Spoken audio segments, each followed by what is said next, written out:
ಇನ್ನು ಎ ಮಂಜು ಬಗ್ಗೆ ಸಿದ್ದರಾಮಯ್ಯ ಅಸಮಾಧಾನವನ್ನ ವ್ಯಕ್ತಪಡಿಸಿದ್ದಾರೆ. ಪಕ್ಷದಲ್ಲಿ ಎಲ್ಲವೂ ಕೂಡ ಅನುಭವಿಸಿ ಪಲಾಯನವನ್ನ ಮಾಡಿದ್ದಾರೆ, ಜನ ತಕ್ಕ ಪಾಠವನ್ನ ಕಲಿಸ್ತಾರೆ ಅಂತ ಸಿದ್ದರಾಮಯ್ಯನವರು ಎ ಮಂಜು ವಿರುದ್ಧ ಕಿಡಿಕಾರಿದ್ದಾರೆ.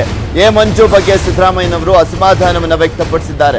ಪಕ್ಷದಲ್ಲಿ ಎಲ್ಲವನ್ನೂ ಕೂಡ ಅನುಭವಿಸಿ ಈಗ ಪಲಾಯನವನ್ನ ಮಾಡಿದ್ದಾರೆ ಎ ಮಂಜು ಅವರು, ಜನ ತಕ್ಕ ಪಾಠವನ್ನ ಕಲಿಸ್ತಾರೆ ಮಂಜು ಅವರಿಗೆ ಅನ್ನೋದ್ರ ಬಗ್ಗೆ ಅವರು ಕಿಡಿಕಾರಿರುವಂತದ್ದು. ಹಾಸನ ಕ್ಷೇತ್ರದ ಬಗ್ಗೆ ತುಂಬಾ ಕಾನ್ಫಿಡೆನ್ಸ್ ಇದೆ, ಪ್ರಜ್ವಲ್ ರೇವಣ್ಣ 100ಕ್ಕೆ 100% ಗೆಲ್ತಾರೆ ಅಂತ ಕೂಡ ಹೇಳಿದ್ದಾರೆ ಸಿದ್ದರಾಮಯ್ಯನವರು. ಎ ಮಂಜು ಸೋಲು ಕಟ್ಟಿಟ್ಟ ಬುತ್ತಿ ಅಂತ ಕೂಡ ಎ ಮಂಜು ಅವರ ವಿಚಾರಕ್ಕೆ ಸಂಬಂಧಪಟ್ಟಂತೆ ಮಾತನಾಡಬೇಕಾದ್ರೆ ಸಿದ್ದರಾಮಯ್ಯನವರು ಹೇಳಿದ್ದಾರೆ.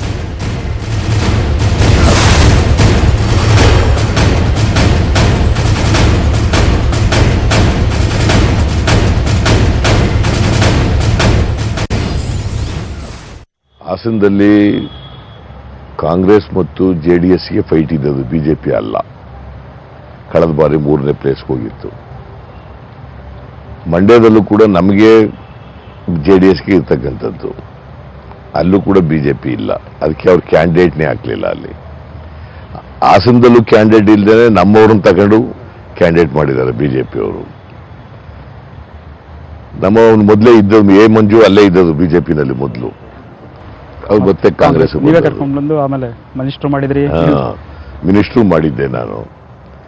ಇಲ್ಲೇ ಇರಬೇಕಾಗಿತ್ತು, ಬಿಕಾಸ್ ಪಕ್ಷದಲ್ಲಿ ಕಾಂಗ್ರೆಸ್ ಪಕ್ಷದಿಂದ ಎಲ್ಲ ಅಧಿಕಾರ ಅನುಭವಿಸಿ ಈ should not have left Congress party. But unfortunately ಅವನು ಆಸೆ ದುರಾಸೆ ಗೊತ್ತಿಲ್ಲ ನನಗೆ, ಪಾರ್ಲಿಮೆಂಟಿಗೆ ನಿಲ್ಲಬೇಕು ಅಂತ ಅಲ್ಲಿ ಬಿಜೆಪಿ ಹೋಗಿ ನಿಂತಿದ್ದಾರೆ. ಬಟ್ ಈ ವಿಲ್ ಬಿ ಡಿಫೀಟೆಡ್, ಅದರಲ್ಲಿ ಅನುಮಾನನೇ ಇಲ್ಲ. 100% he will be defeated. Congress ಮೈತ್ರಿ ಅಭ್ಯರ್ಥಿ ಮಿಸ್ಟರ್ ಪ್ರಜ್ವಲ್ ಯಂಗ್ಸ್ಟರ್. ಇನ್ನು ಈ ಕುರಿತಂತೆ ಮಾತಾಡಲಿಕ್ಕೆ ನಮ್ಮ ಜೊತೆ ಹಾಸನದ ಶಾಸಕರಾಗಿರುವಂತಹ ಪ್ರೀತಮ್ ಗೌಡ್ರು ದೂರವಾಣಿ ಸಂಪರ್ಕದಲ್ಲಿದ್ದಾರೆ. ನಮಸ್ಕಾರ ಸರ್. ನಮಸ್ಕಾರ.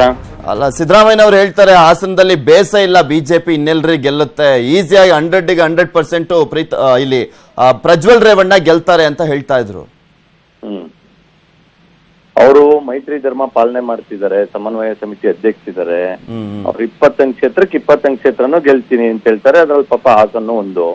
ಹಿರಿಯರಿದ್ದಾರೆ, ಅನುಭವಿ ರಾಜಕಾರಣಿ ಇದ್ದಾರೆ. ನಾವು ಅವರು ಹೇಳಿದ್ರು ಅಂತ ಹೇಳಿ ಕಮೆಂಟ್ ಮಾಡಕ್ ಹೋದ್ರೆ ನಾನು ತಪ್ಪಾಗುತ್ತೆ. ಆದ್ರೆ ರಾಜಕೀಯವಾಗಿ ನಿಮ್ಗೆ ಒಂದ್ ಹೇಳ್ತೀನಿ, ಸಿದ್ದರಾಮಯ್ಯ ಅವ್ರು ಏನ್ ಹೇಳ್ತಾರೆ ಅದ್ರ ವಿರುದ್ಧವಾಗಿ ನಡೀತಾ ಬಂದಿರೋದು ಕಳೆದ 5 ವರ್ಷದಲ್ಲಿ ಚುನಾವಣೆಯಲ್ಲಿ ನಾವು ಗಮನಿಸ್ತಾ ಬಂದಿದ್ದೀವಿ. ಕುಮಾರಸ್ವಾಮಿ ಅವರು ಅವ್ರ ಅಪ್ಪಣೆ ಸಿಎಂ ಆಗಲ್ಲ ಅಂದ್ರು, ಇವರೇ ಅವ್ರನ್ನ ಸಿಎಂ ಮಾಡಿದ್ರು. ನರೇಂದ್ರ ಮೋದಿ ಅವರು ಯಾವುದೇ ಕಾರಣಕ್ಕೂ ಪ್ರಧಾನಿ ಆಗಲ್ಲ ಅಂತ ಹೇಳಿದ್ದಾರೆ, ಹಾಗೆ ಆಗ್ತಾರೆ. ಅದೇ ತರ ಪ್ರಜ್ವಲ್ ರೇವಣ್ಣ ಅವರು ಗೆಲ್ತಾರೆ, ಮಂಜಣ್ಣ ಅವ್ರು ಸೋಲ್ತಾರೆ ಅಂತ ಹೇಳಿದ್ದಾರೆ. ಅದ್ರ ವಿರುದ್ಧವಾಗಿ ಮಂಜಣ್ಣ ಅವ್ರು ಗೆಲ್ತಾರೆ, ಪ್ರಜ್ವಲ್ ಅವ್ರು ಸೋಲ್ತಾರೆ.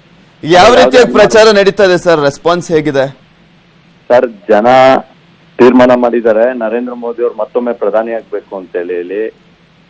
ನಾನು ಹೇಳ್ತಾ ಇದ್ದೀನಿ, ಒಬ್ಬ ಪ್ರೀತಮ್ ಗೌಡ ಅಲ್ಲ, ಒಬ್ಬ ಎ ಮಂಜು ಅವರಲ್ಲ, ಇವ್ರು ಯಾರು ಇಲ್ಲಿ ಪ್ರಭಾವವನ್ನು ಬೀರೋದಕ್ಕಿಂತ ಹೆಚ್ಚಾಗಿ ನರೇಂದ್ರ ಮೋದಿ ಅವ್ರನ್ನ ಮತ್ತೊಮ್ಮೆ ಪ್ರಧಾನಿ ಮಾಡ್ಬೇಕು ಅಂತ ಹೇಳಿ ಹಾಸನ ಜಿಲ್ಲೆಯ ಜನ, ರಾಜ್ಯದ ಇತರ ಜಿಲ್ಲೆಗಳ ಬಗ್ಗೆ ನಂಗೆ ಮಾಹಿತಿ ಇಲ್ಲ.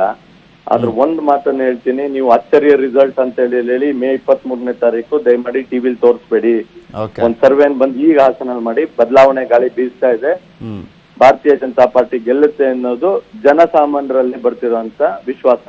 ಓಕೆ, ಥ್ಯಾಂಕ್ ಯು ಪ್ರೀತಮ್ ಗೌಡ್ರ, ನ್ಯೂಸ್ 18 ಕನ್ನಡದ ಜೊತೆ ಮಾತನಾಡಿದ್ದಕ್ಕೆ.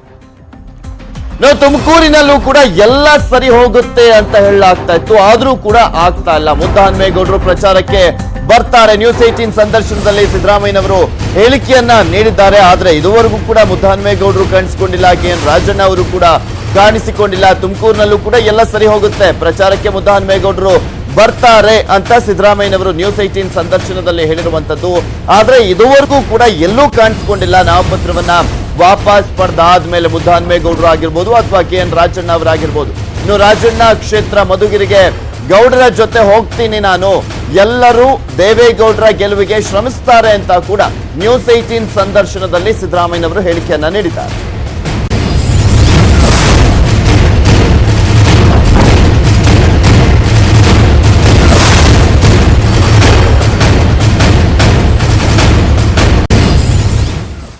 ರಾಜಣ್ಣ ಅವರು ಮತ್ತೆ ರಾಜಣ್ಣ ಮುದ್ದನ್ಮೇಗೌಡರು ಜೊತೆ support ಮಾತಾಡಿದ್ದೀನಿ, ಮುದ್ದನ್ಮೇಗೌಡರ ಜೊತೆಲೂ ಮಾತಾಡಿದ್ದೀನಿ. ಅದೆಲ್ಲ ಸರಿ ಹೋಗ್ತವೆ. ಅಲ್ಲಿ 9ನೇ ತಾರೀಕು ಅಲ್ಲ 10ನೇ ತಾರೀಕು ಹೋಗ್ತಾ ಇದ್ದೀವಿ ತುಮಕೂರಿಗೆ, ನಾನು ದೇವೇಗೌಡರು. ಮಧುಗಿರಿಗೆ ಹೋಗ್ತಾ ಇದ್ದೀವಿ, ರಾಜಣ್ಣವ್ರ ಕಾನ್ಸ್ಟಿಟ್ಯೂನ್ಸಿಗೆ. ಇನ್ನು ಸಿದ್ದರಾಮಯ್ಯನವರ ಸಂಪೂರ್ಣ ಸಂದರ್ಶನ ಇಂದು ಬೆಳಗ್ಗೆ 10 ಗಂಟೆಗೆ ಪ್ರಸಾರವಾಗಲಿದೆ, ತಪ್ಪದೆ ವೀಕ್ಷಿಸಿ. ಚಕ್ರವ್ಯೂಹವನ್ನ ದೇವೇಗೌಡರು ಮತ್ತು ಸಿದ್ದರಾಮಯ್ಯ ಜೊತೆ ಕೂಡ ಬೆಳೆಸ್ತಾರೆ. 1-2 ಸೀಟ್ಗೋಸ್ಕರ ಮೈತ್ರಿ ಮುರಿದೋಗೋದು ಬೇಡ. ಆ ಎತ್ತಿನ ಗಾಡಿಯ ಕೀಲು ಸಿದ್ದರಾಮಯ್ಯ ಅವರು. ಸಣ್ಣ ಪುಟ್ಟ ಭಿನ್ನಾಭಿಪ್ರಾಯಗಳು ಸಹಜವಾಗಿರ್ತವೆ. ನೀವು ರಿಕಾಲ್ ಮಾಡಿದಂಗ ವೆರಿ ಲಾಸ್ಟ್ ಆಕ್ಚುಲಿ. ನಮ್ಮ ಮೇಲೆ ವಿಶ್ವಾಸ ಕಳ್ಕೊತಾರೆ, ಗೌರವ ಕಳ್ಕೊತಾರೆ. ಕಾಂಗ್ರೆಸ್ಗೆ ಎಂಟ್ರಿ ಆಗಿದ್ರೆ ಅಲ್ಲೇ ಸೋಲ್ಕೊಂಡ್ಬಿಟ್ರೆ ಇವ್ರು ಮುಗಿದು ಹೋಗುತ್ತೆ. ಇದಕ್ಕೆ ಪಟ್ಟಭದ್ರ ಹಿತಾಸಕ್ತರು ಅಂತ ಕರಿತೀನಿ ನಾನು. ಆ ಪಕ್ಷ